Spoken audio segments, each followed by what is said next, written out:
The story of my life. It is with a kind of fear that I begin to write the history of my life. I have, as it were, a superstitious hesitation in lifting the veil that clings about my childhood like a golden mist. The task of writing an autobiography is a difficult one.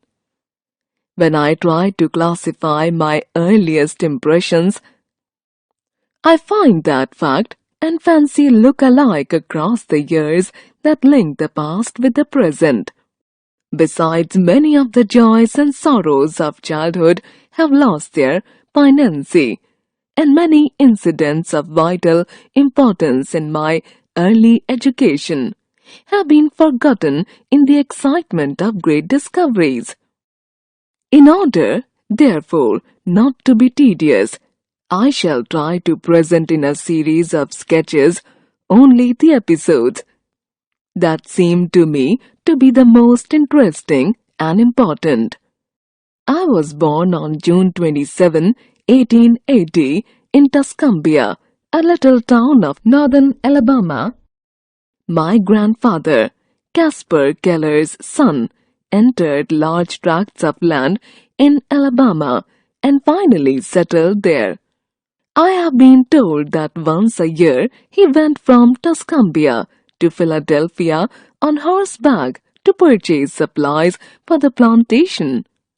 And my aunt has in her possession many of the letters to his family, which give charming and vivid accounts of these trips. My father, Arthur H. Keller, was a captain in the Confederate Army, and my mother, Kate Adams, was his second wife and many years younger. I lived up to the time of the illness that deprived me of my sight and hearing, in a tiny house consisting of a large, square room and a small one, in which the servants slept.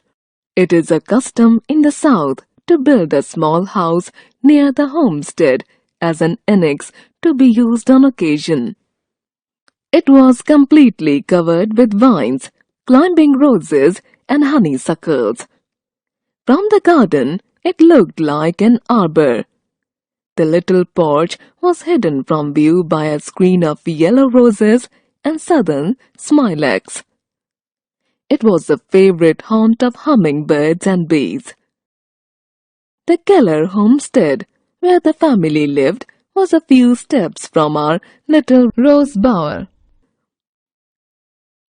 It was called Ivy Green because the house and the surrounding trees and fences were covered with beautiful English ivy. Its old-fashioned garden was the paradise of my childhood. Even in the days before my teacher came, I used to feel along the square stiff boxwood hedges, and guided by the sense of smell, would find the first violets and lilies. There, too, after a fit of temper, I went to find comfort and to hide my hot face in the cool leaves and grass. What joy it was to lose myself in that garden of flowers, to wander happily from spot to spot, until, coming suddenly upon a beautiful vine, I recognized it by its leaves and blossoms, and knew it was the vine which covered the tumble-down summer house at the farther end of the garden. But the roses, they were loveliest of all. Never have I found in the greenhouses of the north such heart-satisfying roses as the climbing roses of my southern home. They used to hang in long festoons from our porch, filling the whole air with their fragrance, untainted by any earthy smell, and in the early morning, washed in the dew, they felt so soft, so pure, I could not help wondering if they did not resemble the asphodels of God's garden. The beginning of my life was simple and much like every other little life. I came, I saw, I conquered, as the first baby in the family always does. There was the usual amount of discussion as to a name for me. The first baby in the family was not to be lightly named. Everyone was emphatic about that. My father suggested the name of Mildred Campbell, an ancestor whom he highly esteemed, and he declined to take any further part in the discussion. But in the excitement of carrying me to church, my father lost the name on the way. Very naturally, since it was one in which he had declined to have a part. When the minister asked him for it, he just remembered that it had been decided to call me after my grandmother, and he gave her name as Helen Adams. I am told that while I was still in long dresses, I showed many signs of an eager, self-asserting disposition. Everything that I saw other people do, I insisted upon imitating. At 6 months, I could pipe out, "How'd I?"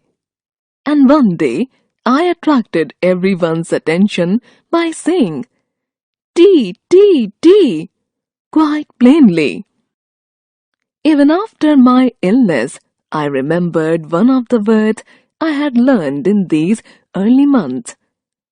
It was the word water, and I continued to make some sound for that word after all other speech was lost.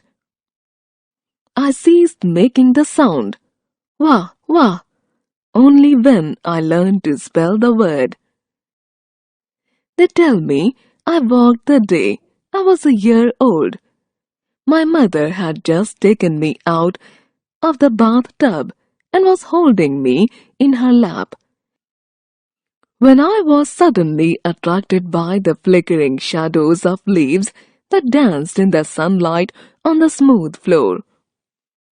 I slipped from my mother's lap and almost ran towards them. The impulse gone, I fell down and cried for her to take me up in her arms. These happy days did not last long. One brief spring, musical with the song of robin and mockingbird, one summer rich in fruit and roses. One autumn of gold and crimson sped by and left their gifts at the feet of an eager, delighted child. Then, in the dreamy month of February, came the illness which closed my eyes and ears and plunged me into the unconsciousness of a newborn baby. They called it acute congestion of the stomach and brain. The doctor thought I could not live. Early one morning, however, the fever left me as suddenly and mysteriously as it had come. There was great rejoicing in the family that morning, but no one, not even the doctor, knew that I would never see or hear again. I fancy I still have confused recollections of that illness. I especially remember the tenderness with which my mother tried to soothe me in my waking hours of fret and pain, and the agony and bewilderment with which I woke after a tossing half-sleep and turned my eyes, so dry and hot, to the wall, away from the once loved light, which came to me dim, and yet more dim each day. But except for these fleeting memories, if indeed they be memories, it all seems very unreal, like a nightmare. Gradually, I got used to the silence and darkness that surrounded me and forgot that it had even been different, until she came, my teacher, who was to set my spirit free. But during the first 19 months of my life, I had caught glimpses of broad, green fields, a luminous sky, trees and flowers, which the darkness that followed could not wholly blot out. If we have once seen, the day is ours, and what the day has shown. Helen Keller.